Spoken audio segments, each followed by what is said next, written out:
կատարած նախ ձեր ուղերձը։ Գիտեք, ուղերձը ես կապեմ միգուցե վերջի այս մի քանի տարվա հետ,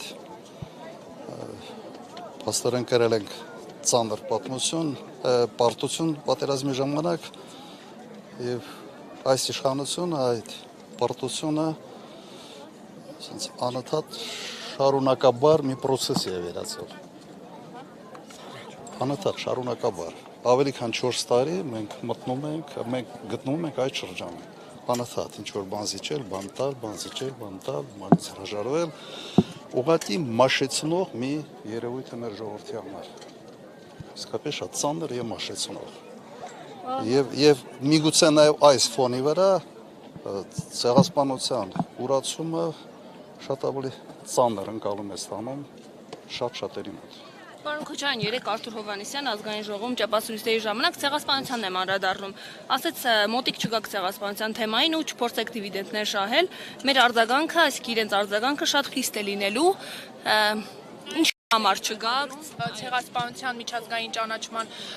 հարցը օրակարգից դուրս բերելու, ինչպես նաև սակարկման համար։ Լուրջ, ես պիտի այդ հիմարությունը բարձաբանեմ։ Կարծում եմ Հայաստանի արտաքին քաղաքականության օրակարգի մեջ մտցնող հենց ես եմ եղել եւ իմ ժամանակաշրջանում ամենից մեծ քանակով երկրներ են ճանաչել հայոց ցեղասպանությունը։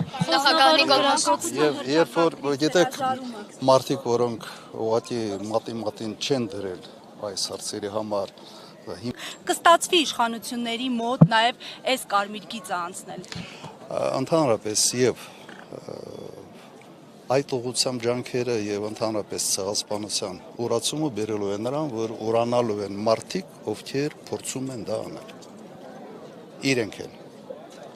մոռացվելու մեր ժողովրդի կողմից։ Նախագահ Նիկոլ Փաշինյանը դատապարտել է Հանրապետության հրապարակում Ադրբեջանի եւ Թուրքիայի դրոշներն այլելը եւ դա սադրիչ քայլ է համարում։ Ինչպես է գնահատում այդ արձագանքը։ Ես դες հիշեցնեմ 15 թվականին, երբ Ռուսաստանի դեսպանատան մոտ Ռուսաստանի դրոշն էին փորձում վառել, հետո ոտնատակ էին տվել հենց այն մարդիկ, ովքեր այսօր զբաղեցնում են երկրում բարձրագույն պաշտոններ, արտգործնախարար, վարչապետի օգնականներ, մամուլի նախկին քարտուղարներ եւ այլն։ Եթե ընդհանրապես դա անթույլատրելի քայլ է, ապա հարց է առաջանում կրկնակի ստանդարտները Ռուսաստանի նկատմամբ եւ Թուրքիայի նկատմամբ կիրառել են թե ոչ։ Ուղղակի ամոթ է այդ թեմայի շուրջ ընդհանրապես իրենք գոնե իրավունք չունեն խոսալու։ Խոզնավարում կրակոցները Նիկոլ Փաշինյանը կապել էր հենց դրոշների այրման հետ։ Այդ կրակոցները թշնամու են։ Մեկ ամիսա պատրաստում են, հա, այդ որ դրոշերը պիտի այրվեն եւ մեկ ամիս նախապատրաստական կրակոցներ էին, հա։ Իրականացնում այդ լավ աբսուրդների դաշտ չմտնենք էլի։ Պարոն նախագահ, երկակի ստանդարտների մասին խոսեցիք, երկակին կալումներ կա նոյեմբերի 9-ի փաստաթղթի շուրջ։